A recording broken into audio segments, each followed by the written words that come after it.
Hello, good morning. কেমন আছো তোমরা সবাই? চলে এসেছি নতুন একটা মিনি ব্লগ নিয়ে। আজকে তোমাদের সাথে শেয়ার করবো আমাদের পাড়ায় শ্রাবণ মাসে কীভাবে পুজো করা হয়।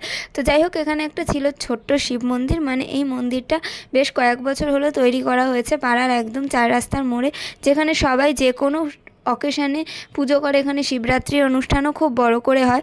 তো যাই হোক, এখানে শ্রাবণ মাস উপলক্ষে বড় করে প্যান্ডেল করে লাইটিং করে পুজো করা হচ্ছিল। দুপুরেই পুজো হয়ে গেছিলো, তখন তো আমি বাইরে যাইনি। আর এই বছর আমি বড় কোনো ভিডিও শেয়ার করতে পারছি না, কারণ শনিবার দিন আমার আঁকানো থাকে, আগে থাকতো না। তো যাই হোক, বাবা আমাকে ফোন করে ডেকেছিল যে আসো খেয়ে যাবে, তার জন্য আমি এসেছিলাম। এসে একটু তোমাদের সাথেও শেয়ার করে নিলাম। এখানে লোকজন লাইন দিয়ে খেতে বসেছে, এমনকি সন্ধেবেলার দিকে রাস্তায় লাইন দিয়ে যত লোক ছিল সবাইকে খাবার দেওয়া হয়েছে, আবার বসিয়েও খাওয়ানো হচ্ছে। আর যারা যারা মানে এলাকার লোক চাঁদা দিয়েছে তাদেরকে আর কি ডালাও দেওয়া হচ্ছিল। এখানে যে বাচ্চাটিকে দেখছো, এর নাম পুকি, মানে আসল নাম নয়, ডাক নাম।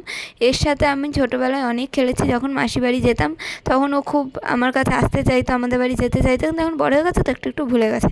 তো যাই হোক, ওর মায়ের সাথে ওখানে দাঁড়িয়ে কিছুক্ষণ কথা বলার পর বসে পড়লাম এখানে আমি আর বাবা দুজনেই খেতে। মেনুতে ছিল খিচুড়ি, আলুর দম, লুচি, পায়েস। আর যারা বাড়িতে নিয়ে গেছে সেই খাবারে আরও কিছু ছিল, চাটনি, পাঁপড়, মিষ্টি, তারপর পোলাও, অনেক কিছু খাবার এরা করে এখানে খাওয়ায়। আবার এই খাবার নিয়েও যায় রাস্তায় বিতরণ করার জন্য। সব অনুষ্ঠান শেষ হওয়ার পর ওরা ভোর রাতের দিকে বেরিয়ে যায় তারকেশ্বর যাওয়ার উদ্দেশ্যে। আর এভাবেই ওরা প্রতি বছর সেলিব্রেট করে। যাই হোক, সবাই সুস্থ থেকো, ভালো থেকো, আনন্দে থেকো। আজকের মতো টাটা।